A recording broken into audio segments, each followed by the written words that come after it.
ඔන්න මගේ යාළුවන්ට මම වාක්‍ය දෙකක් අරන් ආවා. බලන්න කොහොමද මේ වාක්‍ය දෙක අපි ලියන්නේ කියලා අපි හදමු. හරි ලේසි. වෙලාව ඉවර වෙයිද? කොහොමද අපි වෙලාව ඉවර වෙයිද කියලා ලියන්න බලමු. වෙලාව ඉවර වෙයිද කිව්වම මේක අනාගතයේදී වෙලාවක් ඉවර වෙයිද කියලානේ අහන්නේ. එතකොට ප්‍රශ්නයක් අහන ඉඳලා will ඉස්සරහට එනවා. will වෙලාව නම් the time ඉවර වෙයිද කිව්වහම run out. will the time run out. හරිද?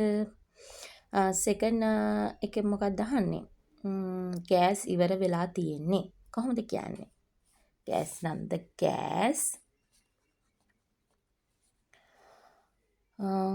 has ඉවර වෙලා තියෙන දෙයක්නේ. එතකොට අතීතයෙන් has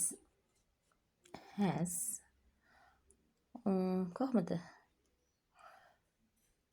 the gas has run out. the gas has run out. gas ඉවර වෙලා තියෙන්නේ. ඉතින් දැන් මගේ මේ වීඩියෝ බලන්න ගොඩාක් දෙනෙක් එකතු වෙලා ඉන්නවා. ඉතින් පුළුවන් නම් මට ලයික් එකක් දෙන්න, ෂෙයා කරන්න, කමෙන්ට් කරන්න,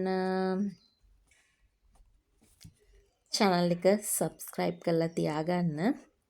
මොකද ඔයාලට වැදගත් වෙන වීඩියෝ තමයි මම ගේන්නේ. ඉතින් ඉංග්‍රීසි ඉගෙන ගන්න ආස අය පුළුවන් නම් මට subscribe කරන්න. Thank you.